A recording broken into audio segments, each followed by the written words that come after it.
제가 오늘 아침에 신문을 읽다가 예. 국민연금이 고갈되는 시기, 예. 뭐 그걸 또 읽었어요. 예. 지금 우리가 보험료가 9%로 돼 있더라고요. 4.5, 4.5 해서 9%. 9%. 회사가 4.5 내주고 아. 저희들이 4.5 내고요. 아, 회사가 또 4.5를 내줘서 9%예요. 예. 근데 이대로 가면 국민연금의 이제 고갈 시기가 제 나이 82세 정도 됐을 예, 때, 예. 그러니까 앞으로 30년 뒤면 고갈된다라고 예, 돼 예. 있더라고요. 2050년에. 그러면서 이제 보험료를 18%로 올리는 거. 예, 예. 뭐 이런 얘기를 쭉 써놨는데, 예. 제가 좀 아쉬운 게, 예. 아니 왜 수익률을 높이는 방안을 예. 시나리오별로 한번 우리가 왜 안 해볼까? 예. 물론 해봤겠죠. 예. 자본 투자 수익률 측면으로 보면 워런 버핏이 그 예. 전 세계에서 투자의 천재인 워런 버핏이 그렇게 90%를 S&P 500에다가 투자를 하라고 예. 했으면 예. 자기 와이프한테 사기친 거 아닐 거잖아요, 그죠? 예. 근데 우리 국민연금의 국내 주식 비중은 보면 이제 16.8%에서 이제 갈수록 이제 줄이는 걸로 돼 있고요. 예. 물론 이제 분모가 커지는 것 때문에 그럴 수는 있는데 저는 왜 이렇게 국내랑 해외 주식 투자에 좀 소극적일까? 국민연금에 함부로 그런 이야기 하시면 안 되는. 네. 농담이고요. 네. 제가 이전에 2000년 초반에 채권 먹는 불가사리라는 리포트를 하나 썼습니다.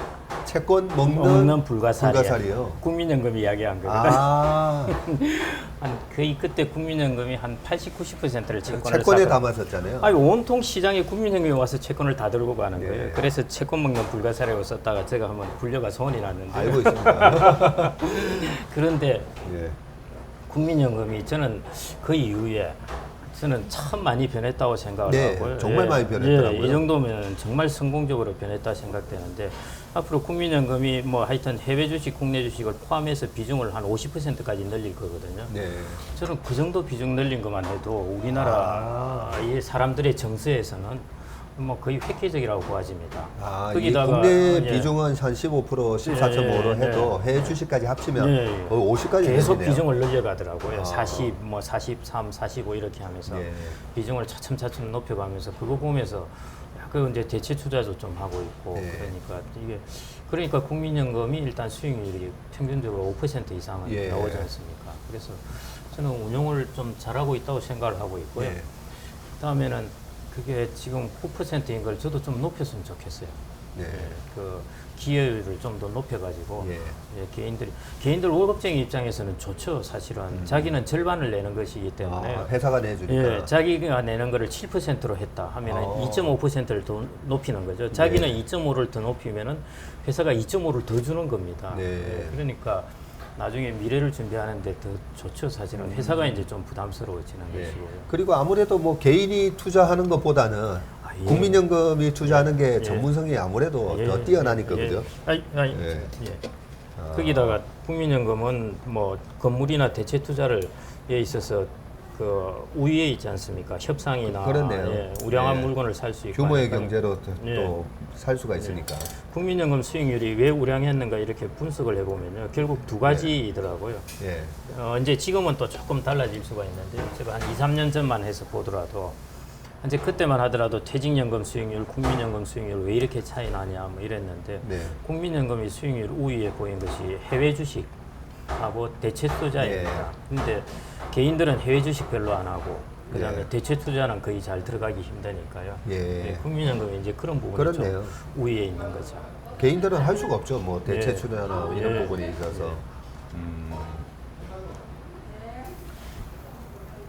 그 국내 주식 쪽을 하시니까 국내 주식을 투자를 많이 안 해서 좀 불만스러우시겠습니다. 그런데 네. 비중을 아마 줄이더라도 투자되는 금액은 많이 늘어날 겁니다. 예. 예, 국민연금 규모 자체가 워낙 많이 늘어나니까요. 예. 저는 국민연금 그 적립금 규모를 볼 때마다 제 생각하고 달리 팍팍 증가해가지고 그러죠. 깜짝깜짝 놀라거든요. 예. 작년 연말 기준으로 최근 3년 동안에 예. 국민연금이 거의 200조 증가 이상 예. 증가를 했길래 저도 깜짝 놀랐어요. 저는 볼 때마다 깜짝 놀라요. 네, 그래서 와 정말 수익률이 정말 좋다. 뭐 이런 생각이 들고요. 우리나라가 아마 국민연금 적립금을 잘 활용하면은 그게 네. 앞으로 최소 30년 이상은 충분히 활용할 수가 있거든요. 네. 이제 40년 이상 지나야 고갈이 네. 되니까요. 거기다 또 보험료를 높이면은 좀 더 연장이 될 겁니다. 예. 그러니까 뭐 한 40년은 지속된다고 보시면 될 텐데요. 네. 이 거대한 규모를 가지고 우리가 세계 시장에서 정말 많은 일을 할 수 있습니다. 투자를 하고 돈을 가진 사람은 모든 정보와 힘을 다 갖지 않습니까? 네. 저 정도의 투자 금액을 가지고 있으면 네. 글로벌한 금융시장에서 정보력을 다 가질 수 있습니다. 네. 지금은 연금 기준으로 3대 뭐 세계 3대 연금이라고 저도 알고 있거든요. 일본 들어가고 뭐 네. 미국 들어가고 그 정도인데 네. 다른 선진국들이 다 연금들이 아시다시피 고갈이 되어서 이제 네. 페이 에즈 유고 방식이라고 젊은 사람한테 세금을 걷어서 그걸 바로 주는 것이니까요. 적립되어 있는 돈이라는 것은 없거든요. 기껏해봐야 국부펀드 해가지고 국가에서 무슨 외환보유고라든지 예. 석유 팔은 돈 이런 것들 노르웨이 국부펀드 같은 거. 그런 것들이지. 국민연금처럼 저렇게 기금 적립된 게 선진국들은 잘 없습니다. 네. 다 고갈이 되니까요. 그리고 우리나라는 이제 지금 시점에서 아주 많은 앞으로 더 증가할 테니까요. 네. 예, 뭐 2,000조, 2,500조까지 예. 증가할 테니까 세계 시장에서 아주 큰 영향력을 행사할 수 네. 있고 이걸 잘 활용하면은 저는 우리나라에 많은 도움이 될 수 있을 것 같습니다. 저는 미국에는 이제 미국 노동자들이 가입하는 예. 401k가 예, 있다면 예. 저는 우리나라는 국민연금이 예. 예, 저렇게 어마어마한 규모의 예. 우리의 노후 자금을 아주 잘 운용을 이제 해주니까 예, 그런 면에 있어서 국민연금이 좀 더 적극적으로 예. 저는 국내 주식에 있어서는 이제 뭐 거기 실장님이나 뭐 거기 매니저나 뭐 예. 저도 다 친하고 예. 좋아하는 형님 동생들이기 때문에 뭐 편하게 이렇게 말을 네, 해도 네. 미움 뭐 개심죄 이런 거는 없을 건데요. 예. 예, 지금은 이제 그 전체 자산에서 뭐 16.8% 이렇게 정해놨잖아요. 예. 예. 그러니까 정해놓다 보니까 좋은 점은 있어요. 주가가 이래 빠지면 예측가능. 더 사고 올라가면 팔고. 예. 예, 그거는 맞는데 근데 좀 더 예. 우리나라 코스피의 PBR 이렇게 해보면 예. 최근에 0.9가 깨졌었거든요. 예. 0.9가 깨지는데도 이래 뭐 적극적으로 안 들어오더라고요. 이렇게 깨졌을 때 좀 공격적으로 더 비중을 늘리고 예. 그리고 밸류에이션 이 밴드로 봤을 때 또 고점에서는 좀 더 뭐 적극적으로 그때는 뭐 화랑이라서 네. 시장에 영향을 안 주고 팔 수도 할 수 있으니까 있죠. 예. 그럴 때는 또 외국인도 막 들어오니까 예. 그래서 저는 약간만 그렇게 하면 네. 좀 수익률이 조금 더 개선될 수 있지 저도 않을까. 뭐 수익률뿐만 아니라 우리나라 시장의 변동성도 좀 줄일 수 있고 네. 그래서 저도 뭐 그렇게 생각을 합니다. 우리 미국 같은 경우에는 자본시장에서 이제 그 중앙은행의 페드 풋이라는 예. 게 있지 않습니까? 마찬가지 우리나라는 부동산이 정부가 부동산 중심이지요. 주식 중심이 아니거든요. 미국은 주식 중심이고 부동산 예. 중심이 아니고요. 미국은 401k에 거의 50% 이상을 개인들이 주식을 넣어놨기 때문에 네. 주가가 급락하면 개인들의 퇴직 생활이 흔들립니다. 예. 그러니까 미국은 적극적으로 들어와야죠. 그래서 그런 의미에서 이제 미국 시장에 주식을 넣어놓은 사람들이 마음이 그래도 좀 놓인다는 게 저것들 뭐 잘못하면 지네들 국민들이 박살이 날 텐데 예. 설마 놓아두겠느냐 이런 생각 때문에 그러는데. 정부와 연준이 예. 작동을 해서 그렇죠. 예. 그리고 인프라도 워낙 좋고요. 우리나라는 이제 부동산 시장이 그런 면에서 정부가 중점적으로 예. 관심을 갖고 급락하면 들어오고 뭐 예. 이제 조정을 하거든요. 예. 대신에 이제 주식시장은 좀 버려져 있습니다. 그런 버려져 있는 데서 이게 국민연금이 풋으로 좀 들어왔죠. 아, 예. 야 연금 풋, NPS 풋. MPS 풋. 예. 야 신조 하나 탄생했네요. 아니 예. 이제 수익도 낼 수 있는 것이고 예. 사실은 이 시장에 과한 변동성이라는 것은 안 좋거든요. 네. 그런 면에서 뭐 자기의 자금력도 있고 정보력도 있고 네. 하니까 그런 면에서 뭐 우리나라 중앙은행이 못 해주는 NPS 풋을 그러네요. 해주면 사실 꼭 먹고 알 먹고잖아요. 예, 예. 시장 폭락할 때, 네, 아, MPS가, 네. 그래, 우리 이 방송을 보시는 MPS 관계자와 보건복지부 관계자 분들 계시면, MPS 풋. 예. 네. 우리 시장이 코스피가 무너지면, 국민연금이 작동을 한다. 예. 걱정하지 마라. 예, 예. 근데 뭐 이게 안 되는 시장을 수급으로 뭐 물론이죠, 바치라는 물론이죠. 얘기는 전혀 그건 아니잖아요. 우리나라 80년대, 90년 초에 경험했던 거예요. 그러니까요. 안 되는 걸 뭐 잘못인 거고요. 절대 안 되는 거고. 예. 근데 우리나라의 뭐 우량 기업들은 포트폴리오로 해서 들어가니까. 예. 그리고 뭐 그런 이야기도 계속 나오긴 하지만은 어차피 국민연금은 국민들의 다 다 돈이거든요. 국민들 자금이죠. 우리나라 같지는 한편으로 자본시장이나 이제 자본시장에 몸을 담고 계신데요. 좀 축복이기도 한 게 네. 국민연금 다음에 자산이 어마어마하게 축적되는 곳이 퇴직연금입니다. 아, 우리나라 지금 퇴직연금 시장. 다른 나라들은 퇴직연금을 일찍 시작하고 이제 이렇게 은퇴하고 이런 국면인데 우리나라는 2005년에 이제 시작해서 예. 퇴직연금이 적립되기 시작하거든요. 네. 뭐, 지금 300조 넘었습니까? 그때 290몇 조 됐으니까 뭐 올해는 그러지 않을까 싶은데요. 예. 지금 문제가 이제 퇴직연금에 사실은 주식을 담고 있는 비중이 거의 10%가 안 됩니다. 뭐 순수하게 주식만 따지자면 예. 거의 5% 정도 될까 이 정도이거든요. 아니 요즘 퇴직연금 가입하신 분들이 예. 뭐 주식 어떤 ETF 예. 해야 되냐 예. 많이들 문의하시는데 그럼에도 지금 불구하고 아직 그럼에도 그렇습니다. 불구하고 예. 10%가 안 돼요. 예, 예. 안 돼요. 야, 10%라도 되면 그나마 다행인데 네. 퇴직연금은 이제 DB도 있고 DC도 있으니까 네. DB는 기업이 운용을 하는 거고 네. DC는 개인들이 네. 자기 돈을 운용하는 것인데요. DB는 더욱더 이제 거의 5%를 주식을 할까 말까 네. 한 것이고 DC도 이제 마찬가지거든요. 네. 그래서 이쪽에서 이제 자본시장 비중이 좀 높아지면은 네. 많이 높아질 필요도 없고요. 저는 개인들이 주식을 평균 한 30% 정도 이 정도만 가지고 있어도 자기 포트폴리오의 수익률이 확 달라지거든요. 네. 그래서 그 정도만 가지고 있어도 나중에 이게 국민연금이 우려하는 게 이건 내 자산 팔 때 네. 나중에 사줄 사람이 누가 있을까? 예, 그 근데 얘기가 그게 퇴직연금이 나중에 받아줄 수가 있다는 것입니다. 네. 국민연금의 자산이 이렇게 쭉 막 줄어들 때 적립금이 네. 퇴직연금은 계속 이제 증가합니다. 한동안. 네. 퇴직연금은 개인들이 IRP라는 걸 가지고도 이제 운용을 해나가기 때문에 퇴직을 하고 나서도 그걸로 이제 또 운용을 하고 있거든요. 그래서 DB, DC, IRP를 합치니 퇴직연금 시장, 그 다음에 개인연금 시장. 이쪽에 이제 국민연금은 공적연금 시장이고요. 퇴직연금, 개인연금은 사적연금 시장인데 어느 나라나 공적연금 시장은 자꾸 죽어가고 있고 사적연금 시장이 커지고 있거든요. 아, 그렇습니까? 네, 우리나라도 이제 사적연금 시장이 커지고 있습니다. 예. 그래서 이 시장이 나중에 이 시장이 사람들에게 이제 자본시장을 잘 만들어 줘서 네. 이쪽에 이제 사람들이 자기의 자본을 좀 보유하게 되면은 국민연금이 이렇게 자산을 팔고 할 때 좀 받아줄 수 있지 않을까 그런 생각이 듭니다. 아. 그래서 우리나라가 앞으로 잘 케어하고 잘 키우고 돌봐야 할 시장이 국민연금뿐만 아니라 퇴직연금 시장이 퇴직연금 예, 아주 중요합니다. 예. 사실 국민연금은 뭐 저희 아버지도 그러시지만 불입한 기간보다도 이제 수령하시는 기간이 훨씬 많다 보니까 내가 낸 돈보다도 많이 받아가는 그게 이제 결국은 나중에 이제 불입한 사람들의 보험료로 먼저 받아가시는 그런 면도 있는데 퇴직연금은 어차피 내가 낸 돈으로 뭐 남한테 주는 건 없으니까 아 그게 그렇게 고갈되거나 그러지는 않겠네요. 예, 이거는 완전히 자기의 적립 100% 적립 원칙인 것이고요. 국민연금은 적립 원칙에 다른 것들이 이제 좀 더해진 것입니다. 예. 그래서 이제 조금 차이가 있죠. 그리고 이제 저는 이게 정확하게 계산을 좀 해봐야 되는데 정말 우리가 택도 아니게 많이 받아가느냐 네. 보면은 저희들이 국민연금 넣을 때 금리가 보면은 10몇 %였지 않습니까? 아 옛날에는 그랬어요. 예. 그러니까 확정금리로 10몇 %씩 저희들은 거의 20년을 운영을 해왔기 때문에 저희들이 국민연금 돈을 넣어서 적립해서 불어난 적립금 자체가 상당히 많을 겁니다.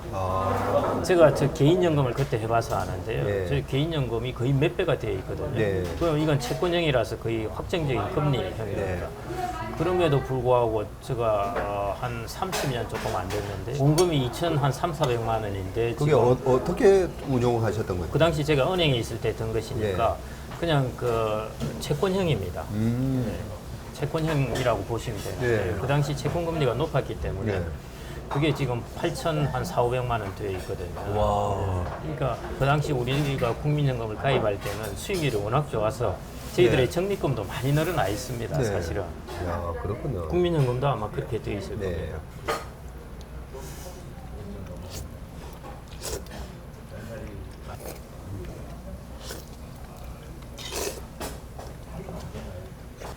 여기 정말 맛있는 거 많은 것 같아요. 고기도 그렇고 떡도 그렇고. 앞으로 시장은 어떻게 긍정적으로 보시겠죠, 뭐 당연히. 주식하는 사람들은 옵티미스트이고 채권하는 사람들은 페시미스트라서요. 근데 저는 아까 말씀드렸듯이 이제 파생 상품도 오래 하다 보니까 그냥 무작정 시장을 이렇게 불리시하게 보는 예, 그런 강세론자는 아니거든요. 예, 최근에도 그랬지만 이 시장이 약할 때 예, 예, 주식은 워낙 아픔이 크기 때문에 예. 못 먹어도 고하는 스타일은 아닌데요. 예. 코로나 때도 그랬고 뭐 IMF 때도 그랬고 예. 금융위기 때도 그랬고 이 시장이 외생 변수로 폭락할 때만큼 이 좋은 기회가 없었더라고요. 예, 그래서 그런 측면에서 또 작년에는 좀 조심합시다라는 얘기를 했지만 예. 지금은 뭐 또 여기서 안 사고 또 언제 사냐 사실 좀 그런 입장이고요. 예. 아 대표님한테 안 그래도 좀 여쭤보고 싶었는데 2018년도에 10월 달에 국채금리 3.2% 넘었을 때 미국 채금리 예. 그때는 채권금리가 꺾이려고 하기 전에 이제 시장이 먼저 주식시장이 폭락하고 예. 12월 달부터 미 국채 금리도 먼저 이제 꺾이면서 예, 예. 경기 침체를 경기가 안 좋다고. 예, 반영하면서 예, 예. 그래서 결국은 시장의 원인이었던 예. 아우 이렇게 페드가 계속 공격적으로 금리 올리면 예. 이제 자산 시장 가격 다 예. 큰일 났다 예. 뭐 이런 분위기였잖아요. 예. 근데 2019년도에 페드가 오히려 금리 3번 내리잖아요. 예. 그리고 미국 10년물이 맞습니다. 1.5%까지 빠졌더라고요. 유럽도 난리였었고 네. 그래서 그때 금리 파생 상품들이 다 개인들 완전히 마시가고 한때가 예, 그때 뭐 초저금리로 난리가 났었습니다. 네. 예. 아니 내년에 그렇게 경기 침체가 온다고 하면 2019년처럼 미 국채 금리가 떨어지지 않습니까? 그래서 지금은 이제 채권 좀 들어가도 된다는 사람들이 좀 있고 그렇습니다. 있는데요. 경기 침체에 대한 확률상 뭐 아직은 이제 자꾸 침체 쪽으로 가는 비중이 높긴 한데 그래도 뭐 이제 두고 봐야 되는 부분이 있고요. 그 다음에는 물가 부분이 그렇게 만만치가 않은 것 같습니다. 그러니까 물가가 올해 단기적으로 끝나고 완전히 이제 안정적인 국면으로 접어들까 내년에 또 한 번 어느 정도의 조금 영향을 줄까 하는 부분에 있어가지고요. 우리가 지금 과거 한 20년 정도 경험을 갖고 있다 보니까 그때는 뭐 무슨 일을 하든 물가는 계속 안정적이었거든요. 예, 그래서 이제 그 당시 2000년대를 그레이트 모더레이션이라고 했지 않습니까? 뭐 골디락스라도 하기도 했고 그랬는데 지금은 그때하고 상황이 다른 것 같습니다. 그때는 무슨 일을 하더라도 물가가 자극을 안 받는데 지금은 약간 무슨 일을 하면은 물가가 자극을 받는 그런 상황에 접어들었어요. 그래서 내년의 모습이 생각한 것처럼 그냥 이렇게 단기적 발작으로 끝나고 또 이렇게 막 안정적으로 접어드는 게 아니라 조금 중기적으로 생각해 봐야 되지 않나 그게 이제 좀 생각이고 그래서 그걸 이제 미국 시장 상황에서 보면은 이전에 미국이 60년대하고 70년대 예 그때 60년대 보면은 2차 대전 끝나고 나서 수요가 많이 증가하고 해서 이제 한번 주식 시장도 60년 중반 가면은 막 좋았지 않습니까? 예 수요가 많이 증가하고 해서 이제 시장도 오르고 했는데 그때 이제 오일쇼크가 터져가지고 공급 요인으로 물가가 오르기 시작하거든요. 그러면서 폴 보커가 와서 이제 막 금리를 올려댔죠. 아 그때도 공급 요인이었네요. 수요 요인이 가시한 뒤에 공급이 터질 때가 이때가 제일 무서운 겁니다. 예. 아. 수요가 별거 없을 때 공급만 터지자면은 공급 요인만 오면은 시장은 금방 안정이 되는데요. 그 당시에는 막 그 수요도 막 좋아지고 온 정부가 그때 재정을 풀었지 않습니까? 글로벌하게. 그런 상황에서 이제 공급 요인으로 물가가 자극을 받으니까 이게 뻥 터져 버렸거든요. 지금도 이제 그런 부분이 좀 저는 불안합니다. 불안한 게 이제 그 노동 공급이죠. 노동 공급이 지금 계속 줄고 있거든요. 그 이제 2000년대 같은 경우는 아시다시피 중국이 어마어마하게 노동력을 공급을 했고요. 그래서 세계 디플레이를 수출한다고 그랬지 않습니까? 그런데 중국의 인구 구조가 이제 서서히 거기도 우리나라보다 한 7년 정도 늦거든요. 늦지만은 그래도 이제 노동시장에서 이제 퇴장하기 시작합니다. 그러니까 그 당시 2000년 이때가 중국이 30대, 40대, 50대 노동 공급이 엄청나게 될 때였으니까요. 그러니까 뭘 해도 물가 자극을 안 받죠. 예. 인건비도 안 오르고. 지금 중국의 인건비가 오르고 있지 않습니까? 아. 그게 그린스펀이 2008년 자기 자서전에 써놓은 주요 내용 중에 하나가 예. 그린스펀이 앞으로 금리가 두 자릿수 갈지도 모른다 이야기를 해놨습니다. 예. 그때 그 이유 중에 제일 큰 이유가 중국의 인건비 상승이었습니다. 네, 그 중국의 임금이 오르면은 세계에 인플레이션을 수출한다고 보았거든요. 그래서 이제 그 부분이 저는 사실은 인구 구조 면에서 제일 우려되는 바이고요. 그래서 저는 이제 그런 부분이 좀 중기적으로 우려되는 부분입니다. 그래서 예. 시장이 V자형으로 내년까지 신나게 올라갈까 아니면은 반등했다가 뭔가 또 한 번에 약간의 그 저항을 받을까 하는 네. 부분이 이제 고민인데 후자 쪽이 생각보다 조금 가능성이 있지 않을까 뭐 이런 생각도 해봅니다. 그래서 최근에 바이든 대통령이 한국 방문했을 때 갑자기 생뚱맞게 IPEF라고 해가지고 인도 인도 퍼시픽 태평양. 네. 예, 태평양 네. 이코노믹 프레임 네. 해서 그래서 저는 그걸 보면서 아 중국을 대체하는 또 세계 공장을 네. 아 이제 인도 그리고 여기 동남아 네. 베트남만 하더라도 되게 인구가 젊으니까 이제는 중국에서 이쪽으로 옮겨가나 뭐 그런 생각을 하면서 이 또 자본가들은 예, 그런 노동력 상승에 대한 부분을 또 대처를 하고 있구나 이런 생각도 좀 들더라고요. 그 뭐 제 생각에는 네. 이제 지정학적 요인이 큰 것 같고요. 네. 그러니까 중국하고 이제 패권을 다투어야 된다는 게 미국의 민주당이나 공화당 모두의 이제 제 1순위입니다. 네. 그러니까 이제 인도하고 태평양권을 합쳐서 이제 중국에게 대항을 해보자는 것이고요. 네. 또 노동시장의 퀄리티나 이런 것은 그 다음에 어떤 사회의 조직화된 것 이런 네. 것은 중국하고 인도하고는 비교가 안 됩니다. 아 그렇습니까? 네. 아직까지는? 네. 어, 인도는 뭐 아직도 초등학교 졸업 뭐 이런 쪽 비중이 뭐 아, 상당히 뭐 거의 절반 이상 되는 정도로 예. 큰 부분이고 그다음에 뭐 중국도 그럴 수는 있습니다만은 이제 사회주의 하에서 이렇게 예. 인도는 성장을 하면서 모든 기업들 제조업에 대한 규제가 아주 많이 엮여 있습니다. 그게 인도가요? 아직 그런 것들이 아직 다 안 풀린 거죠. 그러다 인도는 또 지방자치가 상당히 강하지 않습니까? 예. 그러니까 중앙에서 이 모든 거를 법령 하나로 풀어버리고 할 수가 없거든요. 네. 근데 중국은 이제 그런 게 가능한 사회지 않습니까? 예. 그리고 노동의 퀄리티도 좋은 것이고요. 그래서 중국이 가진 노동시장하고 인도가 가진 노동시장하고는 제 생각에는 비교가 안 되고요. 인도는 인도 나름의 어떤 다른 특징을 가지고 나가겠죠. 그래서 저는 IPEF는 이제 일종의 중국이라는 곳에 대항하기 위한 예. 하나의 지정학적 설계가 아닌가 이렇게 생각이 되고요. 그리고 이제 유럽이나 미국 시장에 고령화는 이제 상당 부분 진정되었습니다. 그래서 여기서 뭐 추가로 악화되는 부분이 아주 많지는 않고요. 예. 그래서 앞으로 고령 사회의 핵심은 서구 사회는 이미 성숙된 고령 사회이고요. 예. 이제 막 떠오르는 고령 사회는 어딜 것 같습니까? 제일 크게 떠오를 곳이 고령화? 네, 우리나라 아닙니까? 중국입니다. 아, 중국. 우리나라는 해봐야 5천만인데 아, 예. 저희는 14억의 인구가 인구가 고령화로 접어들기 때문에요. 예. 고령자들이 늘어나는 게 우리나라의 10배 이상씩 한 해. 우리가 10년에 늘어날 게 그 나라는 1년에 늘어나거든요. 네. 그러니까 앞으로 우리나라 시장의 상당 부분 타겟도 중국의 고령 시장을 좀 타겟을 해야 되지 않나 이런 생각이 들 정도로 그래서 세계 이제 제론테크라고 있습니다. 제론톨로지가 노년학이고 테크놀로지가 기술이고 해서 노년학과 기술 제품을 합친 것을 제론테크라고 그러더라고요. 아, 그래서 서구 제론테크 시장 관계자들이 눈독들에 쳐다보는 것이 중국입니다. 중국 시장이군요. 네, 네. 노령화 제론테크 말씀하시니까 한국의 피부 미용 관련한 회사부터 아 예. 맞아요. 주식 종목을 스타킹을 하시. 제가 여러 이게 가지 회사가. 그게 모다모다 샴푸라고 이게 샴푸를 가지고 염색하는 거거든요. 제 머리카락에 예. 이게 염색 인약이 아니라 샴푸입니다. 아, 예. 이런 것들이 이제 고령 시장에서의 시장인 거죠. 네. 아주 큽니다. 뭐 바이오, 헬스케어, 네. 뭐 방금 말씀하셨듯이 뷰티 쪽도 있는 것이고요. 예. 그래서 종교? 저는 이제 네.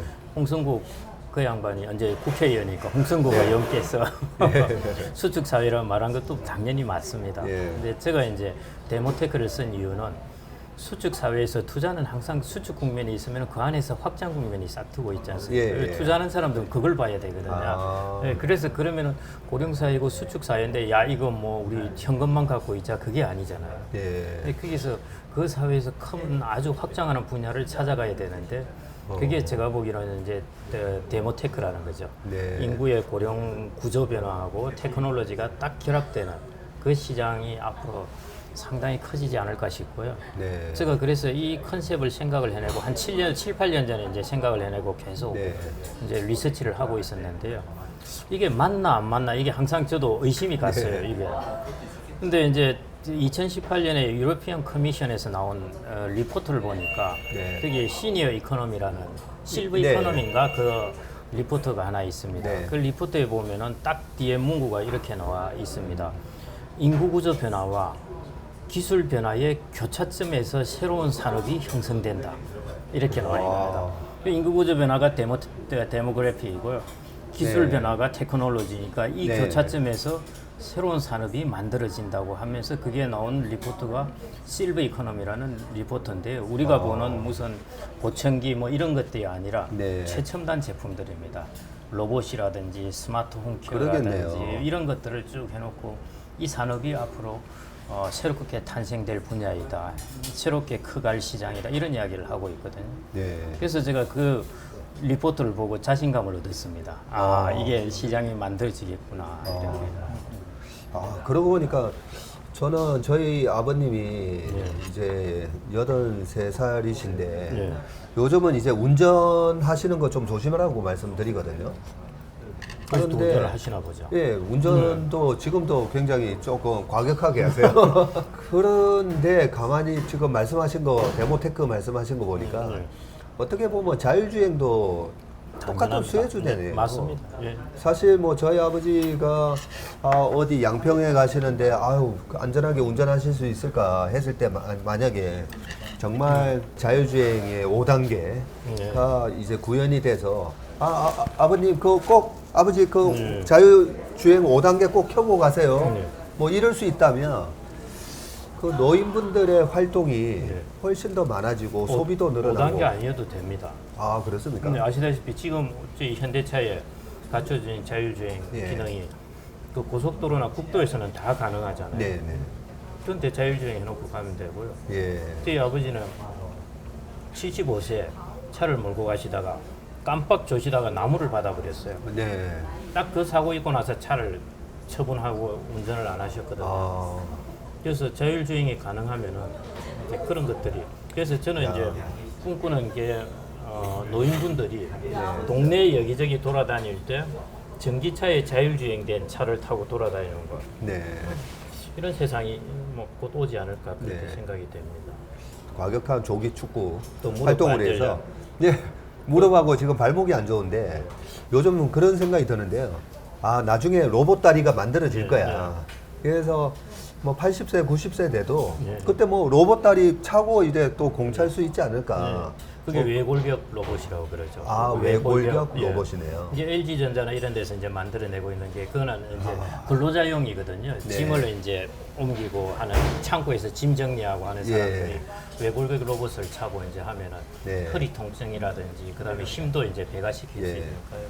그런 거 만드는 정도인데 무릎이 오른쪽 관절이 안 좋으신가요? 왼쪽. 왼쪽입니까? 검도하면 오른쪽 관절이 보통 안 예. 좋아지지 않습니까? 근데- 쾅쾅 구르다 예. 보니까. 검도 안 한 지는 이제 30년 됐고요. 조기 축구 10년 했더니 이제 이 무릎 디딤발이 네. 되는 왼쪽이 안 좋습니다. 그래서 그렇구나. 골프 칠 때 마치 왼쪽 다리가 안 좋듯이 축구도 디딤발이 되는 것이 아니라. 네. 그러면은 그 관절을 예를 들어 줄기세포로 치료할 수 있다면은 어느 정도 돈을 지불하시겠습니까? 예. 그게 저 만약에 완전하게 재생이 된다면 그거 뭐 한 2, 3천만 원 지불하죠, 사실. 1억은 지불하시겠습니까? 1억도 지불해야죠. 그게 제가 보기 시장인 것 같습니다. 지금 가능하거든요, 이게 아시다시피. 네. 제가 아는 어떤 그 장관님의 이제 친구분 이야기를 한 4년 전에 이야기를 하셨어요. 하시면서 그 친구분의 사모님이 무릎 관절이 안 좋아가지고요. 이제 방을 기다시피 해서 이렇게 힘들게 다니시는데 일본에서 이제 줄기세포 치료를 받으시고 골프를 18홀 치신답니다. 와. 근데 이제 다 성공하는 건 물론 아니죠. 네. 근데 그 체류비하고 한 2주 정도, 15일 정도 이제 체류하고 치료를 받는데 한 1억 5천 정도 들었다고 그러더라고요. 이제 가격이 다운되겠죠. 네. 그래서 이런 것들이 시장이죠, 사실은. 아, 그러고 보니까 일본도 그렇고 중국도 그렇고 우리나라도 그 부동산 터널을 지나오다 보니까 네. 그 노령화는 됐지만 사실 뭐 65세 이상의 70세, 80세 되는 어르신들이 그래도 자산이 좀 많으시잖아요. 그 자산을 가지신 분들 입장에서는 그렇게 뭐 네. 관절 치료제가 됐든 네, 네. 그리고 사실 보니까 노령화가 되면 될수록 이제 약 소비가 많으시더라고요. 전체 지출에서. 밥보다 약을 많이 먹는다. 밥보다 맞습니다. 예. 그래서 지금 이제 뭐 주식을 하시니까 네. 섹터로 본다면은 요즘 최근에 코로나 이제 꺼지면서 바이오 이런 것들이 왕창 떨어졌거든요. 네. 거의 50% 이래 떨어졌지 않습니까? 네. 헬스케어도 그렇고요. 네. 저는 오히려 이 기회가 좋은 기회가 아닌가. 네, 작년 같은 경우에는 이제 바이오 ETF나 헬스케어 ETF가 상당히 부담스러웠어요. 네. 원격 진료하는 그런 뭐 아메리칸 웰이라든지 몇 개 그런 네. 회사들도 지금 뭐 엄청 빠졌죠. 작년에는 아주 부담스러웠는데 이제 전반적으로 거의 50% 정도가 빠지니까 이게 장기적으로 저는 이런 섹터가 괜찮지 않을까 이런 생각이 좀 들었습니다. 그 마지막 말씀에 수축 사회 속에서도 확장하는 산업을 찾아라. 네. 그 말씀이 저한테는 너무나 이제 뼈 때리는 어드바이스였다고 생각합니다. 우리 식사합시다를 보시는 많은 시청자분들도 전체적인 시장이 인구 구조상 네. 어쩔 수 없잖아요. 네. 우리나라도 뭐 일본처럼 따라가지만 네. 하지만 우리의 대한민국의 또 이 생존력 네. 맞습니다. 때문에 네. 계속 끊임없이 새로운 산업이 발전하고 또 혁신 기술이 나오고 그런 부분이 참 대단하다고 생각했는데 전 세계가 노령화되는 그런 국면에서도 그걸 분명히 기회로 봐야 되는 거죠. 기회로 그 봐야 시장이에요. 예, 맞습니다. 예, 제가 마치 음양에 보면 태극을 보면은 태극이 막 음이 지배할 때 양이 싹트고 있고요. 양이 지배할 때 그게 경기 변동하고 똑같습니다. 주식시장이 한참 좋은데 주식의 수축이라는 씨앗이 뿌려지고 있고 예. 주식시장이 한참 안 좋을 때 주식시장이 성장하기 위한 씨앗이 뿌려져 있다. 이게 이제 음양의 이치로 적용해 보면 되는데요. 네. 예, 마찬가지 고령사회라는 것으로 해서 전체적으로 수축 국면으로 들어갈 것 같은데 여기에 이제 확장하는 국면에 씨앗이 뿌려져 있는 것이 그 지금 70대, 80대가 돈을 가진 것보다요. 네. 지금 베이비 부모들이 가진 것들이 훨씬 많습니다. 네. 미국이라고 생각하면 미국은 47년부터 65년생 네. 사이고 우리나라는 55년부터 74년생 거의 네. 이제 큰 차이는 안 나거든요. 네. 이 연령대가 지금 60대가 이제 60대 중반이 중추를 이루고 있습니다. 그 좌우로 이제 펼쳐져 있는데요. 이 연령대가 가진 부가 기본적으로 사회 전체 부의 절반 이상을 가지고 있습니다. 아, 그렇습니까? 예, 왜냐하면 고성장 시기에 이 사람들이 돈을 벌고 집을 사고 했기 때문에요. 네. 부가 증가할 수밖에 없거든요. 그래서 부를 가지고 있죠, 건강을 가지고 있죠. 그렇기 때문에 그 다음에 그 교육 수준도 높고 네. 이 세 가지 조건을 가지고 있기 때문에 저는 이 시장이 아주 좋은 시장이 앞으로 되지 않을까 싶고요. 거기에다가 4차 산업혁명의 테크놀로지가 네. 결합돼서 나오는 제품 시장, 산업 이게 앞으로의 확대되는 시장이 아닐까 그렇게 생각을 하고 있습니다. 제가 대표님에 대해서 이제 사전 공부를 하면서 처음에 약간 혼란스러웠어요. 그런 데모테크에서 처음에 인구 통계학적으로 결국은 이렇게 좀 비관적인 앞으로의 그런 아닙니다. 노령화 사회 예, 그런 얘기를 하시나 했다가 보니까 테크놀로지 나오면서 방금 음량에서 이제 밑에 파란색 그게 음이죠. 음이 커질 때 조그만 양이 이제 또 탄생을 싹 뜨고 있고 그게 이렇게 계속 순환이 되는 거네요. 맞습니다. 그게 항상 뭐 주식시장도 변화와 순환, 경기도 변화와 순환 그렇게 해야죠. 우리가 심장의 맥박동이나 이런 것도 보면은 이게 일직선으로 쫙 안 갑니다. 이렇게 가죠. 건강하려면 이렇게 하는 게 정상이라고 보셔야 될 것 같고요. 그래서 우리가 겪는 주식시장의 움직임 그다음에 경기의 움직임 이런 것들이 이 자본주의라는 사회가 건강하기 위해서 겪는 과정이라고 좀 보셔야 될 것 같습니다. 아유, 오늘 큰 가르침 주셔서 아유, 너무나 아닙니다. 감사합니다. 예, 역시 제가 많이 배웠습니다. 제가 오면서 되게 가슴 설레이면서 왔는데 이런 큰 가르침을 받으려고 이렇게 좀 마음이 되게 긴장됐었던 것 같습니다. 아주 송구스럽게 제가 많이 배웠습니다. 오늘 귀한 말씀 감사합니다. 감사합니다. 오늘. 고맙습니다. 예.